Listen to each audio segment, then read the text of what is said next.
কাল দেখো তো কে চলে এসেছে রাত্রিবেলা। এখন তো আরো চেনা যায় না, আবারও সেম লুকে চলে এসেছে আয়ুষের পাপা। তো শুভ সকাল, সবাই কেমন আছো? শরীর ভালো আছো, সুস্থ আছো? দেখো কত কাপড় কালকের, তোমরা তো দেখেইছিলে, ধুয়েছিলাম। আবার আকাশটা পুরো মেঘলা, শরীর ভীষণ খারাপ। যেগুলো বাইরে মেলে আবার দৌড়ে গিয়ে নিয়ে আসবো, শরীরে এতটাও শক্তি নেই, পুরো শরীর খারাপ। তো ওকে বললাম যে কাপড়গুলো মেলার ব্যবস্থা করো। প্রথমে বলেছিলাম বাইরে মেলবে হয়তো টাট টাঙিয়ে কিছু, সব তো আর এই জায়গাতে হবে না। তো ওই যে এখনও 5টা বেডশিট দেখি কোথায় মেলা যায়, 5-6টার মতো বেডশিট আছে। তো আকাশটা পুরো অন্ধকার, সকালের কিন্তু সেরকম কোনো কাজ হয়নি। দেখো বাজে কিন্তু 11টা। তো আমরা পরোটা তরকারি খেলাম, কিন্তু আয়ুষের ব্যাপারে পেয়েছে ভাতের খিদে। তো ভাত বসিয়ে দিলাম আমি। দেখো না, কোনো রান্নাঘর কিচ্ছু গোছানো হয়নি, চারিদিকে কাজ পড়ে আছে। ওই যে কালকে এতগুলো কাজ করে পুরো শরীর খারাপ। তো ভাত বসিয়ে দিয়েছি, সরি জল বসিয়েছি, এখনো চাল দিইনি। ইসে করবো, চাল ধুয়ে দিব, দিয়ে তারপর আলু সিদ্ধ দিব, আয়ুষের ব্যাপার খাবে। আর খুশোনা সকালবেলা শরীরটা খুব খারাপ, বমি করে দিয়েছে বিছানায় পুরো, মানে বমি অল্প স্বল্প নয়, অল্প বমি করেছে, উঠে পড়বে। ঘুমাচ্ছে বাচ্চাটা, পরিষ্কার করে দিয়েছি, ঘুমাচ্ছে। বিছানার বেড কভার সকালবেলা তুলে নিয়েছি। আজকে ব্লগিংটা এইভাবেই শুরু করলাম, শরীরটা খারাপ বলে। এখন ওই ঘরে কাপড় চোপড় ভাঁজ করব। সমস্ত ঘর নোংরা, মানে এমন কোনো ঘর নেই যে পরিষ্কার, সমস্ত ঘর। এই যে সকালবেলা গিয়েও বাজার নিয়ে আসলো, এখানে কি কি আছে এগুলো দেখি, দাঁড়াও দেখবো। ঝুড়িটা নিয়ে আসি। এত উঁচা, এখান থেকে ওই দিকে কোনো দিকে লাগানো যাবে আরেকটা? হ্যাঁ, আরেকটা টান দিয়ে ওই দিকে যাবে না তো। ও আয়ুষের বাবা কালকে 12টার দিকে এসছে রাত্রিবেলা। তো চলো বন্ধুরা, সমস্ত কাজ পড়ে আছে, শুধু উঠোনটা ঝাড় দিয়ে আমি শুধু ওই যে ওখানে পাতাগুলো জমিয়েছি। হ্যাঁ, জ্বর সর্দি, তারপরে কোমর ব্যথা, পেটের ব্যথা, সব মিলিয়ে যেন ঘিরে খেয়েছে একদম। এই জন্যই শরীরটা খারাপ লাগছে সকাল থেকে। তো চলো, সকালবেলার থেকে ব্লগিংটা শুরু করতে পারিনি। আজকে আয়ুষের স্কুল বন্ধ ছিল, তো সোমবারে আবার পরীক্ষা আছে, কালকে কীর্তন, তাই আজকে আবার বাজার ঘাট সমস্ত কিছু করে রাখতে হবে, লেপা মোছা করতে হবে, উঠোন বাড়ি ঘর আবার লেপতে হবে।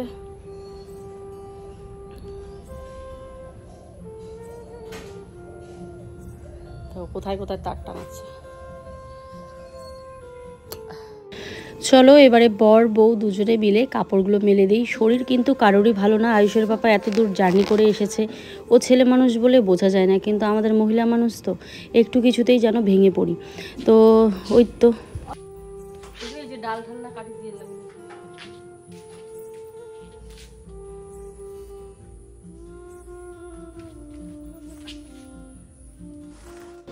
উঠোনের মাঝখানে তারগুলো টানালে, মানে এই যে দড়িগুলো টাঙালে দেখতে ভীষণই খারাপ লাগে। এই যে কাপড় মেলার পর সমস্ত কিছু বন্ধ হয়ে যায়, মানে কার ঘর কি, কোথায় কি ঘর আছে, যারা কেউ নতুন ঢুকলে কেউ বুঝতেই পারবে না। আর কেমন যেন একটা জাম হয়। উঠোনটা দেখলে মনে হয় বড়, কিন্তু উঠোনটা কিন্তু অনেকটাই আমাদের ছোট। তো দেখো এবার বেডশিটগুলো নিয়ে যাচ্ছি সামনের দিকে, আমার জায়ের একটা দড়ি আছে, ওখানে নিয়ে যাচ্ছি সামনের দিকে, কারণ বেডশিট অনেকগুলো, তো উঠোনে জায়গা আটবে না। দেখা যাক সামনে কোথাও মেলা যায় নাকি, ওইদিকে সামনে। এই দেখো, এই হচ্ছে আমাদের দুর্গা মন্দিরের একদম সামনের দিকের উঠোনটা। এখানে একটা তার আছে, দিদিভাইকে সবসময় দেখি টাঙাতে। তো দিদিভাই নেই, স্কুলে গেছে। যে দিদিভাই স্কুলে চাকরি করে, ওই দিদিভাই মানে ওই দিদিভাইদের বাড়ি এটা। তো জেঠিমার কাছে বলে নিলাম, মানে দিদিভাইয়ের যে শাশুড়ি মা, জেঠিমা আজকে কি তোমরা কাপড় চোপড় মেলবা নাকি? বলে না, আমাদের কোনো কাপড় নেই, তুমি মেলো। জানে কত কাপড় ভিজিয়েছি, মানে সবাই জেনে গেছে আমি এতগুলো কাপড় ভিজিয়েছি, জানো তো। কারণ আমার বাড়িতে জেঠিমা দুধ দিতে যায়, তখন গিয়ে দেখে এসেছে, বলে না তুমি মেলো, তোমার হাতে অনেক কাপড়। তো এই যে সমস্ত কাপড় এখানে ধোয়া তো ছিল, মানে মেলে দিলাম আর কি। কুশের কাঁথাগুলো ভাবছি দেবো, ওইদিকে কুশের কাঁথাগুলো ঘরের না, শুকাবে না। এখানে এই যে মেলে দিলাম কিছু, 4টা, আরও ওদের 2টো আছে বেডশিট। আমি ভাবলাম জায়গা ধরে কি না ধরে, যার জন্য আমি 4টা বেডশিট মতন নিয়ে আসলাম। তো কুশের কাঁথাগুলো নিয়ে গিয়ে মেলে দিই, জায়গা আছে। দেখো কাপড় চোপড়ে মেলে, মানে কোনো দিকে বাদ নেই, ওইদিকে ওইখানে কোনো দিকে বাদ নেই, চারিদিকে শুধু কাপড় আর কাপড়। চলো সব মেলে দিতে পারলাম, এখন একটুখানি রোদ উঠলেই ব্যাস হয়ে যাবে। খাই নাই গো, কালকের থেকে শরীরটা খারাপ। তো ওই যে দেখো আমি ভাত বসিয়েছিলাম, ভাত নামালাম, আলু সেদ্ধ ভাত। ও খাবে, ওর খিদে পেয়েছে ভীষণ। তো এখন কি বানাচ্ছে ও? কড়াইটা পুড়ে যাচ্ছে, গ্যাসটা কমায় দাও। বরবটি ভাজা, একটু তেল দাও। আচ্ছা হবে। আর এই যে শাক, মূলার শাক। এক বোতল ধরি যা, এক বোতল থুয়ে যা। তো ওই যে গঙ্গার জল এনেছে আসলে বাবা, এই যে গঙ্গার জল জেঠিমা নেবে। গঙ্গার জল আনার জন্য। হ্যাঁ তো বন্ধুরা দেখো, এই দেখো ঠাকুর বলা যায় না, ঠাকুর করুক হালকা একটু সূর্যের মুখ দেখা গেছে, দেখা যাক। এই যে তোমাদেরকে বলতে বলতে আবার কিন্তু চিমিয়ে গেছে, তোমাদেরকে চিমিয়ে গেছে বলতে বলতে। আমার মাথাটা ভীষণ ঘুরছে, আমি শুয়েছিলাম, এডিট করছি শুয়ে শুয়ে, মাথা ঘুরছে, বমি পাচ্ছে। আসলে লবণ জনির জল, ও না ওআরএস দিয়েছে, ওআরএস ছিল, ওআরএস দিল, খেলাম। দেখি কখন এডিট হয়, এখনও এডিটের প্রচুর কাজ। ব্র্যান্ড প্রমোশন এখনই লাগবে, এখনই আরেকটা ব্র্যান্ড প্রমোশন আছে, এটাকে আমাকে শ্যুট করে এডিট করে দিতে হবে। তো দেখা যাক, দিনটা এইভাবেই চলছে, মানে বলে না কোনো টাইম নেই, টেবিল নেই, কোনো কিছু নেই, যেমন চলে আর কি, এরকমই চলছে দিনটা। চলো কাপড়গুলো শুকাক, আমি অনেক খুশি হব শুকালে পরে। পরে এই যে বারান্দায় যে মেলে দিয়েছিল আশার বাবা, অনেক কাপড় কিন্তু পরে মেলে দিয়েছি ওই যে ওই দিকটাতে আছে, এই যে এখানে আছে, যতটুকু জল ঝরে আর কি। কি এটা? লাড্ডু খাওয়া দাওয়া কেমন লাগে? আর এই যে বরবটি ভাজা, আর এই যে শাক দিয়ে খাচ্ছি ভাত।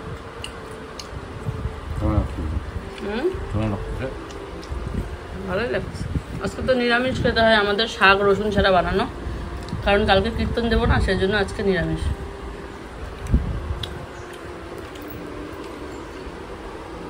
কেমন? ভালো না? মাংস লাগতো।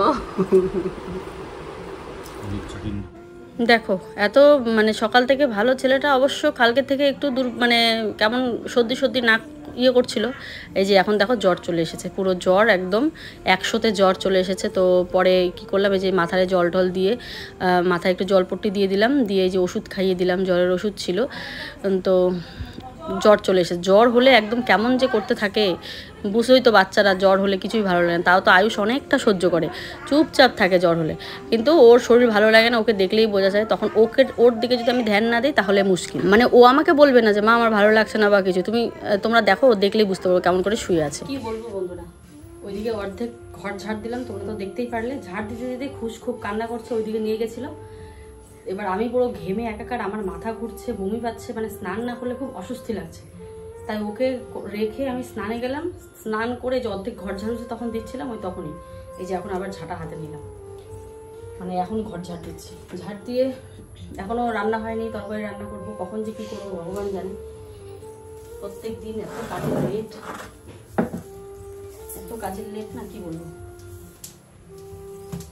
এই যে ঘরটা ঝাড় দিয়ে নিচ্ছি। খুশটাও খুব কান্না করছে, আয়ুষটার জ্বর এসেছে, কি যে আমার শরীর ভালো না, আয়ুষের বাবার শরীর ভালো না। চলো স্নান তো করেই ফেললাম, মানে হঠাৎ করে অর্ধেক ঝাড় দেওয়ার পর ওইদিকে দেখি যে খুশ চলে এসেছে। খুশ তো বাড়িতে বোঝোই, এ নেবে সে নেবে, তো ওইদিকে আমার এক যা নিয়ে গেছে। তো আমি ভাবলাম তাহলে মানে ঘরগুলো ঝাড় দিই। তো হঠাৎ করে আসলো, তো পুরো কান্নাকাটি আমাকে খাবে, তো সেই জন্য তখন আমার শরীরটা ভালো লাগছে না, কেমন অস্থির লাগছে। বললাম না সকাল থেকে শরীরটা খারাপ, তাই ভাবলাম না আমি স্নানটা করে নিই। আমি বলি তুই একটু ধর, আমি মানে বেশি জল ঢালবো না, আমারও নাক ঠাক কেমন করছে।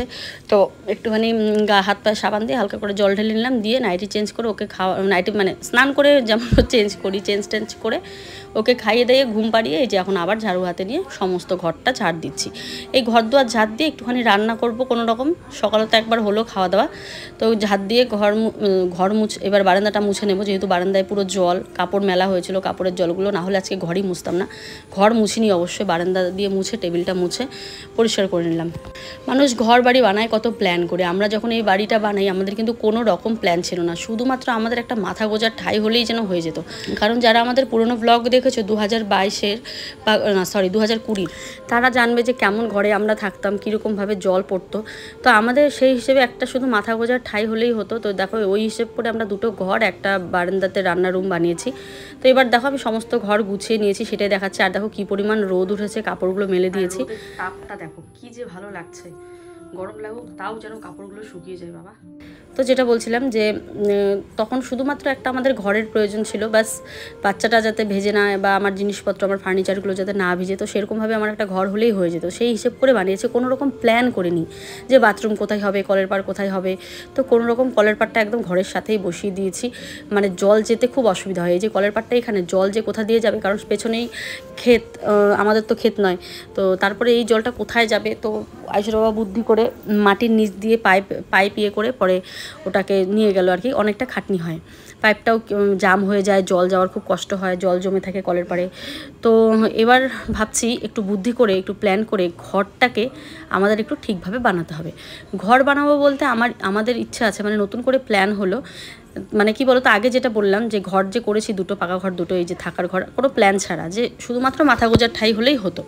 এখন কি বলতো, বাথরুম যেহেতু ধরছি, এখন ধীরে ধীরে সবটা প্ল্যান করে ভাবছি করব, প্ল্যান ছাড়া না করলে হবে না। যেমন ধরো এত অনুষ্ঠান হয়, আমার এই ছোট্ট ঘরটাতে কিন্তু মানে খুব কষ্ট হয়ে যায়, যেহেতু জায়গা আছে। মাটির ঘরটা তো মানে কি বলতো ছাড়া ছাড়া হয়ে গেছে, মাঝখানে কলের পাড়, তারপরে মাটির ঘর। গ্রামের বাড়িতে উনুনটা খুব প্রয়োজন, যারা গ্রামে থাকো তারা জানবে, আর যারা শহরে থাকো তারা বলবে কেন প্রয়োজন, গ্যাসে হলেই তো হয়ে যায়। না, মাটির উনুনটা আমাদের এই জন্যই প্রয়োজন যে অনেক বড় বড় অনুষ্ঠান বলো বা মাঝে মাঝে রান্না বান্না, আমাদের মানে আমরা গ্রামের মানুষরা গ্যাসটাকে আমরা খুব সঞ্চয় করি, কিন্তু আমি পারি না, কারণ আমার তো বড় উনুন ঘর নেই। তো বাচ্চা কাচ্চা নিয়ে পারি না, মানে যাদের বাড়িতে ফুল ফ্যামিলি থাকে আর কি, মানে থাকে না একটা জয়েন্ট ফ্যামিলি বলো, সেরকম তারা কিন্তু সবসময় উনুনে, মানে আমার গ্রামে আমাদের বাড়িতে যত মানুষ আছে সবাই উনুনে রান্না করে। এই আমরা কয়েকটা ঘর বাদ দিয়ে, আমি আমার আরও কয়েকটা জায়ের ঘর আছে বাদ দিয়ে আমরা শুধু গ্যাসে রান্না করি, বাদ বাকি সবাই উনুনে, কারণ গ্যাসটাকে সবাই সাশ্রয় করে। তো সেই হিসেবে আমার যদি একটা উনুনের ঘর থাকতো, মানে ওই ঘরটা তো, উনুনের ঘরটা তো বর্ষাকালে রান্না করা যায় না, কারণ নিচু, সামনে ডোবা আছে, জল হয়ে ভিজে যায়। মানে এমন ঘর লাগবে, উঁচু ঘর, সেখানে উনুন থাকলে যাতে শুকনো থাকে, এরকম ঘর আর কি। তো আমি ভাবছি, মানে প্ল্যান করা হয়ে গেছে, এইভাবেই বানানোর একটা ইচ্ছা আছে। তোমাদেরকে জানাচ্ছি, কেমন হয় জানাবে। যে এই যে রান্নাঘরটা দেখতে পাচ্ছ, এই রান্নাঘরটা দিয়ে মানে আমাদের বারান্দা দিয়ে তোমাদের আমি দেখাবো, লাস্টের দিক দিয়েও দেখাতে পারি। বারান্দা দিয়ে নিয়ে গিয়ে কি বলে একদম ওই মাটির ঘরটা পর্যন্ত একটা এমন বড় ঘর বানাবো, যেখানে এক পাশে উনুন থাকবে, এক পাশে এরকম কিচেন থাকবে সুন্দর। তো গ্রামেগঞ্জে এরকমই ঘর হয়, মানে পুরোটা ঘরটা পাকা থাকবে, জাস্ট খালি উনুনের যে জায়গাটা থাকবে সেটা শুধু মাটির থাকবে। এরকম একটা প্ল্যান করা হয়েছে। যে বাথরুমটার কাজ হয়ে গেলেই, বাথরুমের কাজ হবে তবেই, তার আগে নয় কিন্তু।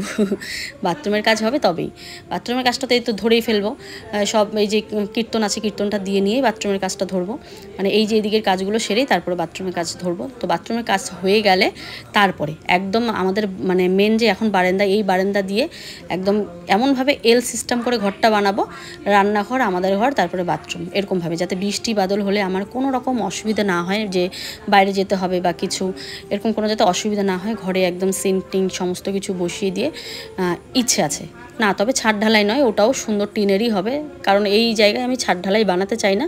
আমার গ্রামের বাড়ি একদম গ্রামের মতো থাকবে, ছাদ ঢালাই নয়, ভালো লাগবে না। মানে আমি চাই যে আমার একটা উঠোন থাকবে, কারণ আমি যদি এখানে ছাদ ঢালাই দিই আমার তো উঠোনই থাকবে না, কিন্তু আমি চাই আমার এই ছোট্ট বাড়িটাতে একটা সুন্দর ছোট্ট উঠোন থাকবে, অনুষ্ঠান বাড়িতে কাজে লাগবে। অনুষ্ঠান বাড়িতে তো বোঝোই কত উঠোনের প্রয়োজন হয়। আর ঘরগুলো একদম গ্রাম বাংলাতে যেরকম নর্মাল ছোট পাকা ঘর হয় সেরকমই থাকবে। পরবর্তীতে যদি কোনো দিন বানাই সেটা বাইরে বানাবো, ছেলেদের জন্য, আমাদের জন্য নয়। তো এইটা একটা প্ল্যান আছে। এই যে যেমন কলের পাটা দেখতে পাচ্ছ, এই যে মাঝখানে রান্নাঘরটার থেকে ওয়ালটা ভেঙে একদম লম্বা করে রান্নাঘর হবে বড়। তো কেমন হয় প্ল্যানটা তোমরা একটু জানিও। আমরা তো প্ল্যান করে নিয়েছি, রাজমিস্ত্রির সাথে কথা হয়ে গেছে, তবে আগে বাথরুমের কাজ শেষ হোক তারপরে। তো তোমাদেরকে জানিয়ে রাখলাম যে নতুন একটা সিদ্ধান্ত নিলাম। তোমরা যেহেতু আমাদের ফ্যামিলি মেম্বার্স, তোমরাও বলবে যে কেমন হয় হ্যাপি এত ছোট রান্নাঘর। যারা ভিডিওতে দেখো আমার রান্নাঘরটা, তাদের মনে হয় হয়তো অনেকটাই বড়, বাট অতটা বড় না, একদমই ছোট। যারা আমার রান্নাঘরে এসেছে অনেকটাই ছোট, আর খুব কষ্ট হয় অনুষ্ঠানের তরকারি বাতি রাখতে, মানে কি বলবো। তো একদম বুদ্ধি করে এটা করলাম। ছন্দা খুশকে দিল জামা, কত সুন্দর। একবার এনেছিল আগে, ওই যে আবার ঘুরতে যাচ্ছে, এর খালি কি ঘোরা আর ঘোরা। তো এই যে জামা দিয়েছে, ভীষণ সুন্দর হয়েছে। আগে একবার এনেছিল, তখন আমি কাজের ভিড়ে আমি তোমাদের আর দেখাতে পারিনি। তো দাঁড়াও লাইট জ্বালাই, দেখো কালারটা কি সুন্দর, ভীষণ সুন্দর হয়েছে। কালকে যে একটা জামা পরিয়েছিলাম ডাক্তার দেখানোর সময়, ওটা আমার এক ননাস দিয়েছে ওই কীর্তনে এসে, কীর্তন না যেদিন অস্থি নিয়ে যায় ওই দিন। আর আরেকটা দিদি ভাই দিয়েছিল, আমি দেখাতে ভুলে যাই তোমাদের, বুঝতে পারলে? এই যে এটা মিট আপে গেছিলাম যে, তখন আরেকটা দিদি ভাই এই জামাটা দিয়েছিল। প্রত্যেকটা জামায় খুশের ছোট হয়ে গেছে। আমার নতুন মানে বড় সড়ো দেখে জামা নিতে হবে। এই যে আরেকটা সুন্দর জামা, দেখো এটাও একটা খুব সুন্দর জামা, আমি দেখাতেই ভুলে গেছি, এত ব্যস্ত। খুব সুন্দর দুটো জামা, ভীষণ সুন্দর, পুজোতে পরবে। তাড়াতাড়ি পরিয়ে নিতে হবে, নাহলে কি বলো তো ছোট হয়ে যাবে। এই হচ্ছে ব্যাপার। খিদা নেই? ওই তুমি স্নান করার আগে ওই যে বালতিটা আর পাতাটা ফেলাই দিও, তখন বিড়াল পায়খানা করছে ওই জায়গাটাতে। আমি কাপড়গুলো নিয়ে আসি, চল আগে তোকে ভাত দিয়ে নি। বৃষ্টি আসতেছে, ফ্যানের নিচে বস, পুরা ফ্যানটা চালা। দেখ এই গেঞ্জি খুল বাবা, তো ঠান্ডা লেগে যাবে, পুরা ঘেমে গেছিস। গেঞ্জি খুলে সমস্ত কাপড় শুকিয়ে গেছে। ভাবো আমি কি ভয় পেয়েছিলাম। ও ওইদিকে কাপড় আছে তো, বেডশিট আগে নিয়ে আসি। দেখো সব শুকিয়ে গেছে। এতটা যে ভয় পেয়েছিলাম যে কাপড়গুলো আদৌ শুকাবে কিনা, শুকাতে পারবো কিনা। চলো বেডশিটগুলো আগে নিয়ে আসি। রান্না বান্না করেছি যা দেখতেই পারলে, তখন তো বকবক করলাম অন্য কিছু, ওই কোয়াশ আলু দিয়ে তরকারি সয়াবিনের। তো এটা করেছি, খাওয়া কিন্তু হয়নি এখন। ওই যে সকালে একবার খেয়েছি আমি আর আয়ুষের বাবা, আয়ুষকে খেতে দিয়ে আসলাম। খেতে দিয়ে এসে ভাবলাম না আবার কেন যেন অন্ধকার করছে, তো এদিকে কাপড়গুলো তুলে। কে উঠেছে রে গাড়িতে? গাড়িতে কে উঠেছে? ও ও ও ও ও ও গাড়িতে উঠবা? গাড়িতে উঠবা? ওঠো। দেওয়া তুলি দেও গাড়িতে।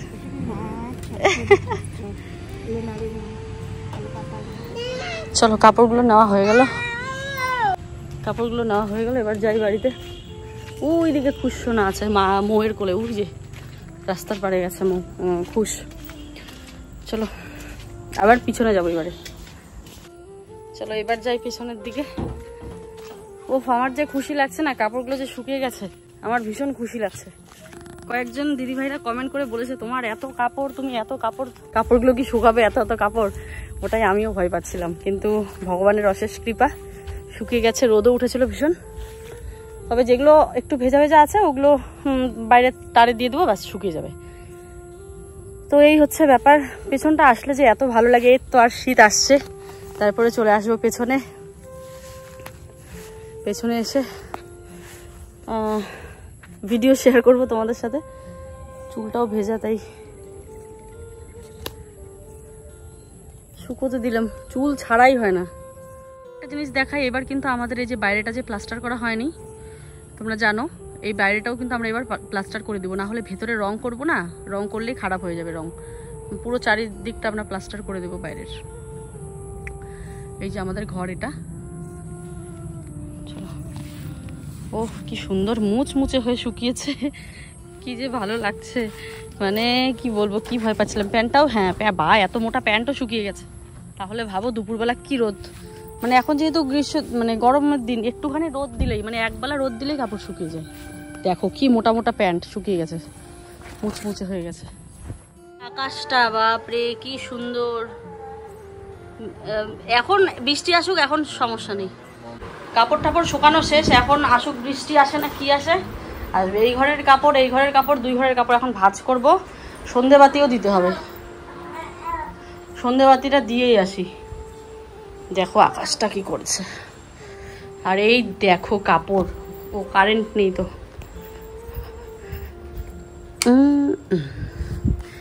কারেন্ট নেই তাই এদিকটা জ্বালানো। দেখো কাপড় ম্যাক্সিমাম শুকিয়ে গেছে, আর এগুলো শুধু অল্প অল্প ভেজা, তো এগুলোকে মেলে দিলাম। তাড়াতাড়ি আয়, তাড়াতাড়ি আয়। হাত পা ধোয়া না? খেলো নাই তো, জানি অবশ্য, এখনই গেলা তুমি, খায়া দেয়া যাও, হাত পা ধোতাও। জ্বরের ওষুধ দিচ্ছি, তাও যখন খাচ্ছে তখন কমছে, তারপরে আবার হচ্ছে। আসলে জ্বরটাই এখন এরকম। সেদিন মাকে ভর্তি করেছিলাম হসপিটালে, বিচ্ছু কামড় দিয়েছিল। হসপিটাল ভর্তি শুধু জ্বরের পেশেন্ট, এত জ্বর। এই যে আবার জ্বর এসেছে ছেলের, তো আমি বলছি একটু লাল চা আদা দিয়ে খাও, তো যখন করে দিচ্ছি। ছোটো ছেলে ঘুমাচ্ছে, ছোটো ছেলেরও হালকা হালকা কাশি, ওষুধ খাচ্ছে, ওর হালকা যদিও বা কমে গেছে। দুজনের জন্য লাল চা, এই যে নিয়ে নিলাম চা। কালকে না সোমবার দিন ওর হচ্ছে ম্যাথস পরীক্ষা, জানি না কি করবে। জ্বর যেহেতু এসেছে তো করাতে পারছি না, যদিও ম্যাথস নিয়ে চিন্তা নেই, একদম 50-তে 50 তোলে, 40-তে 40 তোলে। এবার হচ্ছে 80-তে পরীক্ষা, তো দেখা যাক কী হয়। তারপরেও প্র্যাকটিস তো করাতেই হবে, ম্যাথস মানে টেবিলগুলো ভুলে যাচ্ছে কিছু বা অনেক কিছু থাকে।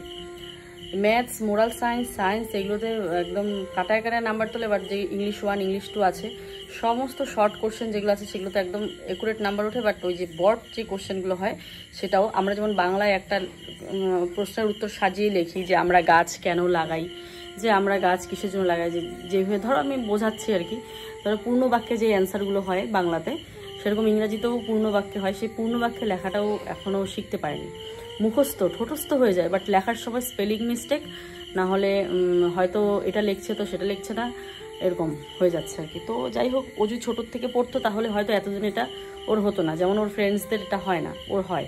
তো এটার উপর বেশি জোর দেওয়া হচ্ছে ওর টিউশনে বা আমিও, তো যাতে করে এই মিস্টেকগুলো না হয়। অবশ্যই এই বছরটা একটু কষ্ট হবে, সামনের বছর হয়তো পারবে। বাচ্চা মানুষ তো নতুন, প্রথম থেকেই যদি ইংলিশ মিডিয়ামে পড়তো তাহলে ভালো হতো, মানে এই জিনিসগুলো এখন আর ভুল হতো না। তো ম্যাথস নিয়েও কোনো সমস্যা নেই, সায়েন্স বাগেরা যা আছে এগুলো নিয়ে কোনো সমস্যা নেই। সমস্যা হচ্ছে ওই মেন হচ্ছে বড় কোশ্চেনের অ্যান্সার লেখাতে। তো আবার মুখে সমস্ত বলতে পারছে, তোমরা তো দেখলে কুইজ কম্পিটিশনে ফার্স্ট হয়েছে, মুখে সব বলতে পারছে ইংরেজিতে, কোনো সমস্যা নেই, বাট লেখার সময় হচ্ছে ওর গণ্ডগোল। তো শিখে যাবে আশা করি, আর আমিও চাপ দিই না, যেহেতু শরীরটাও ভালো না অতটা, যতটুকু পারি অতটুকুই। তো চলো এই যে লাল চা করে নিলাম, ওকে দিই। শোনা শোনা, ওঠো, লাল চা করছি, ওঠো। ঠান্ডা লাগছে এখন, কমছে একটু, চা খাও, দেখবে গরম লাগবে। কফি খেতে লাগতো, কফি খেলে একটু হালকা গরম গরম লাগে। ওঠো, এদিকে যেটাও ঘুমাচ্ছে। তো চলো আজকের জন্য এই পর্যন্তই, সবাই ভালো থেকো, সুস্থ থেকো। নেক্সট আরেকটা ব্লগে তোমাদের সাথে দেখা হচ্ছে।